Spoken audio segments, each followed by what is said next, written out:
లోకానికి వచ్చి మానవులుగా జీవించి మా అందరి కొరకు కూడా మరణించినటువంటి దేవా నీకు స్తోత్రాలు. నేను ఈ సమయంలో ప్రత్యేకంగా నీ ప్రియకుమారుడు డాక్టర్ పిఎస్ సుందర్ సింగయ్య గారిని బట్టి నీకు అనేక స్తోత్రాలు చెల్లిస్తున్నాం. భూలోకములో మీరు వారికి ఇచ్చినటువంటి ఆయుష్కాలను బట్టి నీకు వందనాలు. నా తండ్రి నిన్నటి దినాన్ని వారిని మీరు పిలుచుకున్నటువంటి విధానాన్ని బట్టి కూడా నీకు స్తోత్రాలు చెల్లిస్తూ ఉన్నాం.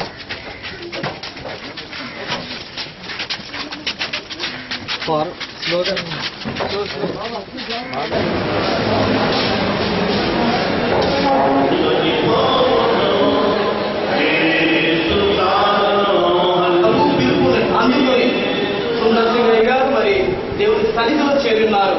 ఇక రోదన, వేదన, ఆయాసము, దుఃఖము అట్లాంటివేమీ లేదు. ఆయన మనకంటే శ్రేష్టమైన స్థితిలో ఆయన ఉన్నారు. అన్యులు వలె మనము శోకించకుండా ఉండడానికి దేవుడు ఒక గొప్ప నిరీక్షణ నీకు నాకు మనకు అందరికీ ఇచ్చినాడు.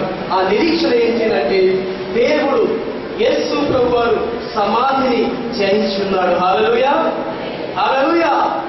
మనం విచారించే అవసరం లేదు. అయ్యో మరి అయ్యగారు మనం మీకు వేరే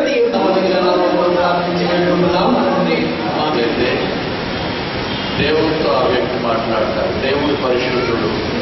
నా కష్టం, నా బాధ, నా వేదన మాట్లాడేవాడు ఈ మనుషుల్లోకి ఒకడు వస్తే ఎంత మేలు అన్నాడు ఆయన. అది తెలియనప్పటికీ దేవకుమారుడు యేసుస్వామి పాపరహితుడిగా ఈ లోకంలో నరజాతిలోకి వస్తాడని తెలియక ఆయన అన్నాడు, ఆ మాట అన్నాడు. 5వ వచనం కూడా చదువుతున్నాడు. నరుల ఆయుష్కాలము పరిమితి కాదు, వారి నెలల సంఖ్య నీకు తెలిసే ఉన్నది. దాని యొక్క ఆయుష్కాలం ఒక పరిమితి కాదు. దేవుడు దాన్ని లెక్కించున్నాడు. దాని యొక్క విలువ దేవునికి తెలుసు.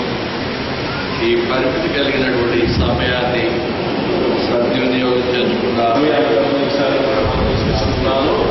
ఈ సమయంలో మనల్ని శాస్త్రి గారు, మన ప్రియులు కొన్నిసారిగా ఆయన గారు వాళ్ళు మాట్లాడతారు. దయచేసి మరి ఒక్కసారి మనం ఈ సమయాన్ని గమనించు దాని మాటలు చెప్పాలి.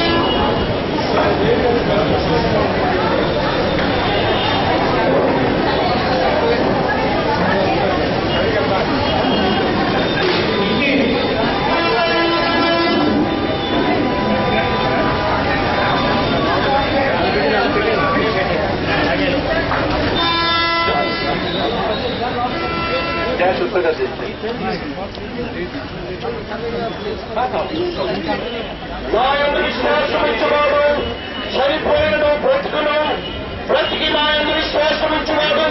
మరెన్నడూ చనిపోడు. ఇంత శుభప్రదమైన నిరీక్షణ అందించినందుకు నీకు స్తోత్రం, స్తోత్రం, స్తోత్రం, స్తోత్రం. ఈ దాసుని గొప్ప పరిచారకుడు నీ వారు నామను బట్టి కనపరుస్తూ యేసు పరిశుద్ధ నామమున ప్రార్థించి వేడుకొనిచున్నాము తండ్రి. ఆమేన్.